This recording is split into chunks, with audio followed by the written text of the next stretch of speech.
we're in a countdown to impeachment. I intend to bring articles of impeachment to remove this president who is normalizing violations of the Constitution. He could care less about due process. Due process. The notion that you ought to be able to at least raise your hand and say, hey, you got the wrong person when you're being taken away by people who have masks and are not properly identifying themselves as members of the constabulary. You should be able to stop that. In my opinion, people ought to be identified so that you'll know who arrested you. But he doesn't care. Doesn't matter to him that we have a branch of the government called the judiciary. He wants to impeach the judges when they differ with him. Mr. Speaker, and still I rise. And still I rise. A proud, unbought, unbossed, liberated Democrat. And still I rise. Censured, but not silenced. And it's important to have this photo tonight because it will get us into some very important issues. This was the occasion when I stood before the president as he stood behind me giving a statement at a joint session of Congress. I was seated right over in the third row up. And the president started to talk about his mandate. I collected my portable items and I was about to make my way out to the aisle so that I could traverse my way out through the doors. That was my means of peacefully protesting. But as I moved and he talked about his mandate, something came over me. It was spontaneity, it was not contrived. I stood and I said to the president, you don't have a mandate to cut Medicaid. That was what I said. Now the press has distorted that, a good many of them, these opinion makers, opinion shapers. They want to define people and define what you say, notwithstanding your having said something contrary to what they'd like to hear. So they've said that I said he didn't have a mandate. I never said he didn't have a mandate. I said he didn't have a mandate to cut Medicaid, and I still stand by it. By the way, it became something that people across the country agreed with. So I said it, and then I left. And after I left, after having been told that I had to leave, because the speaker concluded that I was out of order. I have no hard feelings as it relates to the speaker. I have no animus related to his requiring me to be removed, although I am the only person who's ever been removed from a joint session of Congress. But here's what happened after I left. The president, from this podium, the president looked over toward my Democratic colleagues, and the president said to them, as he was talking, words tantamount to them being lunatics. He said it. Members of the Congress of the United States of America at a joint session of Congress, and the president calls the Democrats lunatics. I wasn't here. I don't know what I would have done if had I been here and he called me a lunatic, because I never insulted him by saying something negative about his personhood. I didn't do that. But I was censured. The president was not censured for calling members lunatics at a joint session of Congress. He's not been reprimanded in any way. we have allowed him to normalize his behavior. I was censured. I had to stand in the well. I accepted my punishment. I accepted it. I never criticized the notion that it was improper for me to be removed. I did say that I didn't think that the punishment was appropriate in terms of being censured, but I never said anything that would cause the president to believe that I was disrespecting him as a human being. But he called Democrats lunatics. No penalties, nothing done. We cannot allow the president to normalize demeaning people, calling them names, low IQ. We can't allow him to do this. If we do, at some point, what I have in my hand now will occur. I have in my hand an article from Politico dated 11/20/2025. When we allow the president to say these things with impunity, this is what we face. 2025, 10:42 a.m. Eastern Standard Time. It is styled, Trump calls for Democratic lawmakers to face trial for seditious behavior. Well, I don't agree with that, but that's not the point. There's more to be said. It goes on to say, seditious behavior in bold print. This is in quotations. Seditious behavior, punishable by death, he wrote on Truth Social. The president is saying now that someone, Democrats, have engaged in seditious behavior punishable by death. Then he goes on, and the article reads, Donald Trump on Thursday called for 6 Democratic lawmakers to face arrest and trial after they made a video encouraging U.S. service members and members of the intelligence community to refrain from following orders if they broke the law. Well, what does that mean if they broke the law? Well, it means this. If the president gives you an unlawful order, you are not to follow that order. That's what it means. And by the way, that's what the law says. You don't follow unlawful orders. We don't want people following unlawful orders. I'm not going to name the people. But then it goes on to say, it's called seditious, this is the president now, it's called seditious behavior at the highest level. Trump charged in a post on Truth Social. Each of these traitors, now they have become traitors.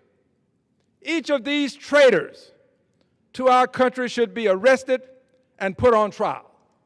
I don't agree with that, but that's not the most egregious thing in this document that I hold in my hand. I'll get to that as I read on. Their words cannot be allowed to stand, he says. And then he goes on to say, we won't have a country anymore. 3 exclamation points. An example must be set, he says. Now we're getting close to the reason I'm standing here tonight. If he had only said the other things, I probably would have done as many others are doing and just let it go. But sometimes you can cross a line of no return.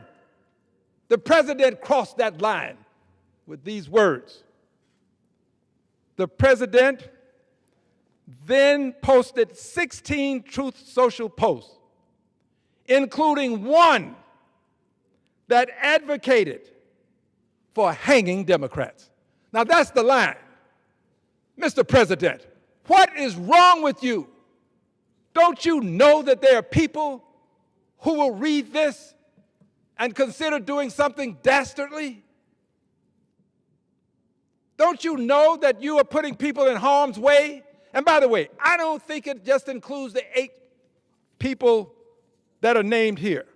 I don't think it just includes them.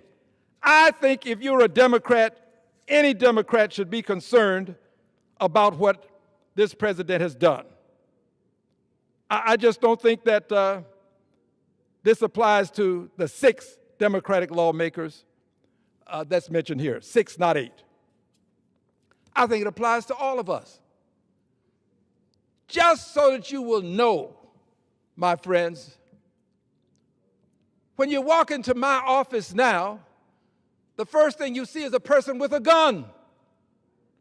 When I first got elected to Congress, we didn't have police officers sitting out in the lobby. You walk in now, the first thing you see is a person with a gun. Why? Because of this kind of ignorant behavior on behalf of the president. And by the way, I'm being kind by saying ignorant. There are many other ways, many other adjectives. There's something wrong with the president. There's something wrong with the President of the United States of America.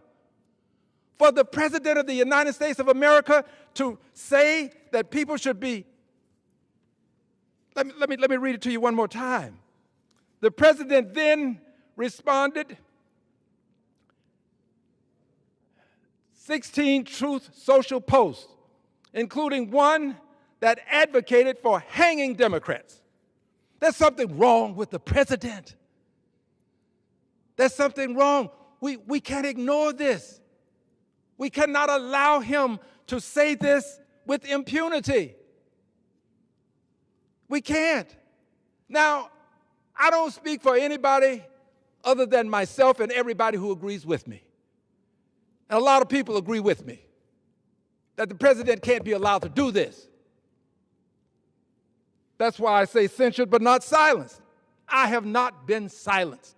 I will not be silenced. I am not going to be one that is going to allow this to take place and not speak up and speak out and say to the world that this has to change. We are normalizing not just hate, but we are normalizing these signals to persons who may not be as stable as I would like for them to be, who will then proceed to do something to harm someone.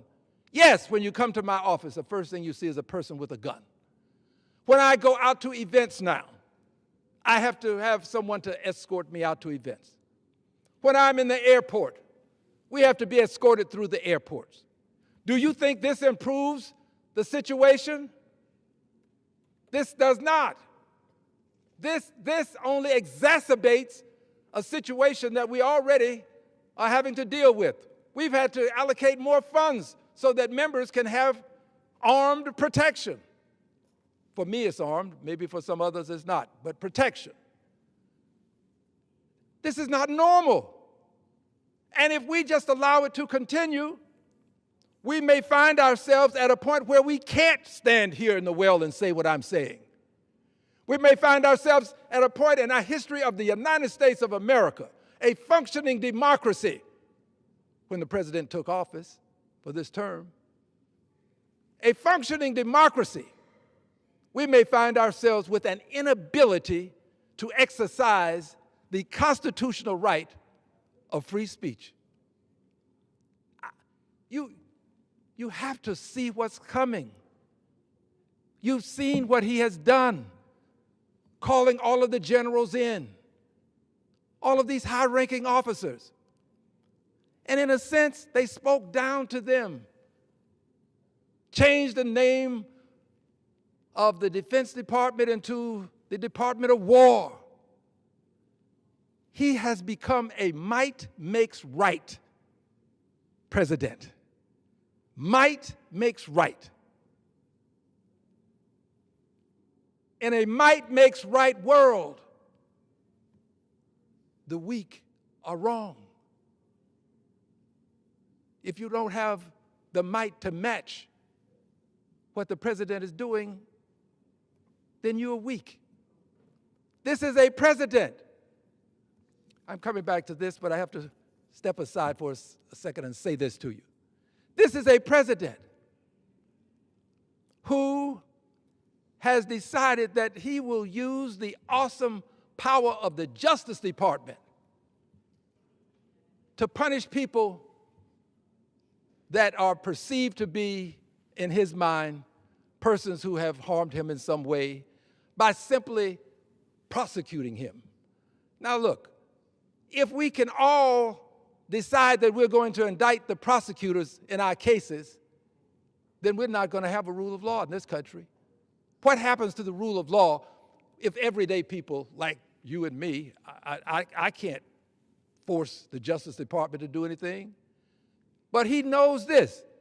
He knows that he and the Justice Department have unlimited time, a coffer in the millions, if not billions, and that you may beat the rap, but you won't beat the ride, you won't beat the indictment, you'll have to pay. This is all so obvious in terms of what he's doing. But back to this. Censured but not silenced. Well, there's a remedy. If my colleagues who generally sit on this side, if they won't rein him in, if the Supreme Court has decided that it won't, for whatever reasons, then there's but one option left. There's but one. The Congress of the United States of America has the authority to rein in a president who commits impeachable offenses. Impeachable offenses. Saying that members of Congress that advocated for people to follow the law, saying that these Democrats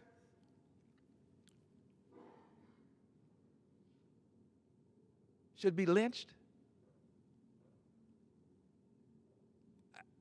At some point, there's a line. This is the line. This is the solution. We're in a countdown to impeachment. I intend to bring articles of impeachment to remove this president who is normalizing violations of the Constitution. He could care less about due process. Due process. The notion that you ought to be able to at least raise your hand and say, hey, you got the wrong person when you're being taken away by people who have masked and are not properly identifying themselves as members of the constabulary. You should be able to stop that. In my opinion, people ought to be identified so that you'll know who arrested you. But he doesn't care. Doesn't matter to him that we have a branch of the government called the judiciary. He wants to impeach the judges when they differ with him. We've got a member of Congress who has filed articles of impeachment against a judge because they don't agree with the opinion. Most people in this country of more than 300 million people can't do that. They can't decide that they're going to impeach the judge because they don't like the opinion. We have entered into an era now where an authoritarian president has control of the House of Representatives, control of the Senate, and a Supreme Court that has to date not challenged him properly, in my opinion. So now he believes that he can say we should hang members of Congress. Well, Mr. President, you shouldn't. You shouldn't say that. And the remedy is to remove you from office. He shouldn't be allowed to serve out his entire term. I'm not implying that anything should be done to his physical person. No. I'm talking about what we can lawfully do, peacefully do. He should not be allowed to finish his term of office because he's not getting better. There's something wrong with him, and he's not getting better.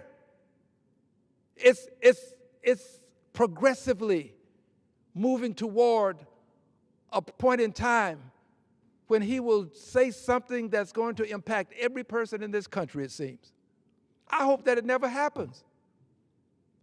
But I do believe that he is setting us up such that when he's to leave office, when his term is up, he'll have some rationale for staying on. And he will have the power, the awesome power of the presidency to back him up. What he did when he should have left office before, and he encouraged, there are other words that I can use, people to come over to the Capitol. Person was killed. People died. Walking around the Capitol, people were with gallows, looking for the vice president, calling out Speaker Pelosi's name, defecating in the Capitol, and not in the necessary facility, but in inappropriate places. He did that.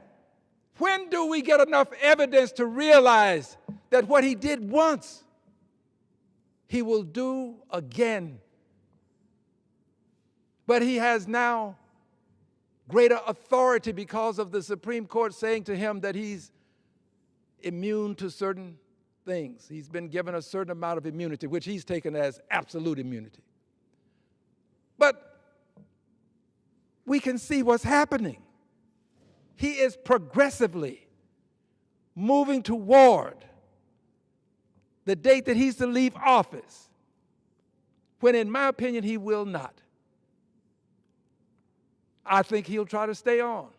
And I think he'll use the awesome power of the presidency, and if he can, the United States military to stay.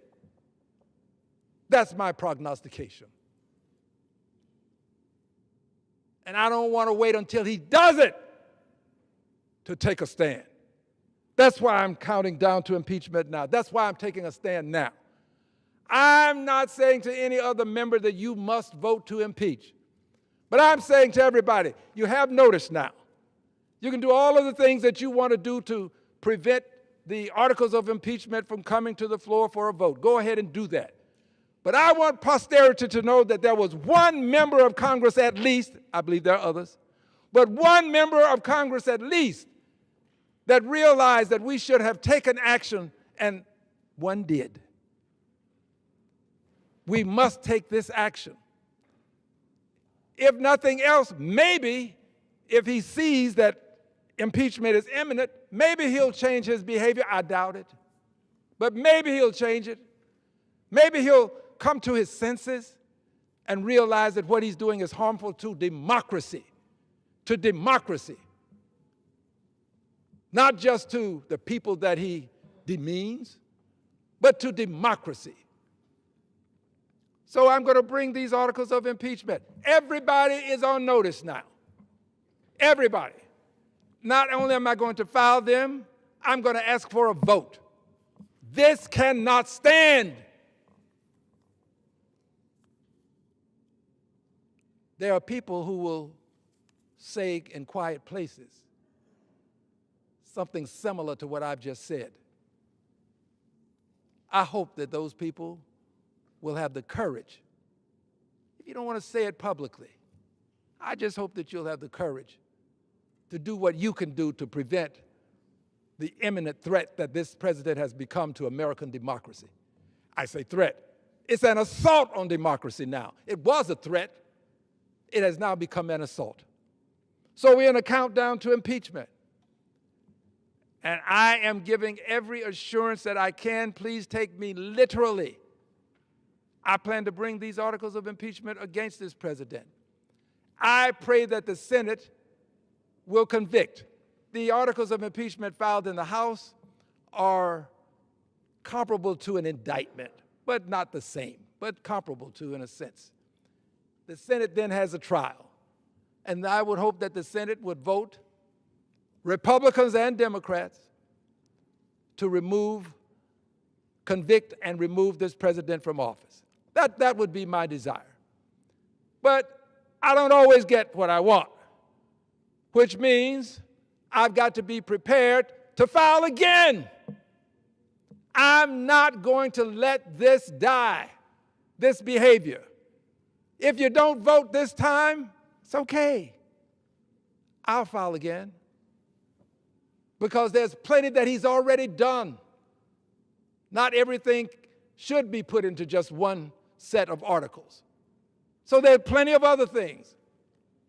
I already have articles pending against him that I call the sword of Damocles for what he has done in defying court orders, flouting court orders, not giving due respect to orders of the court. This is the President of the United States doing it. It's not just some other person.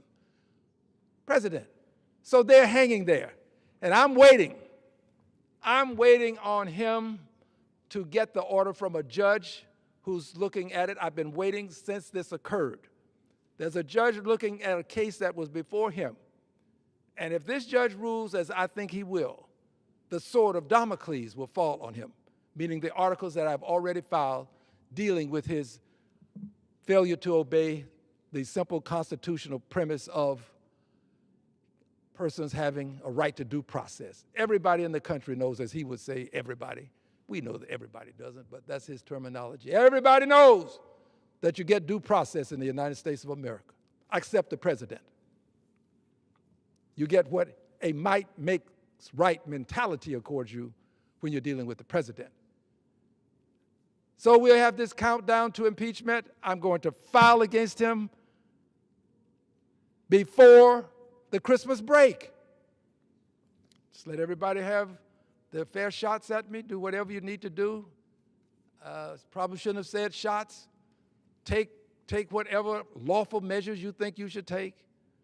But before the Christmas break, I plan to have articles filed and voted on right here in the Congress of the United States of America, because we cannot allow him to normalize the notion that you can just hang members of Congress because you don't agree with their position.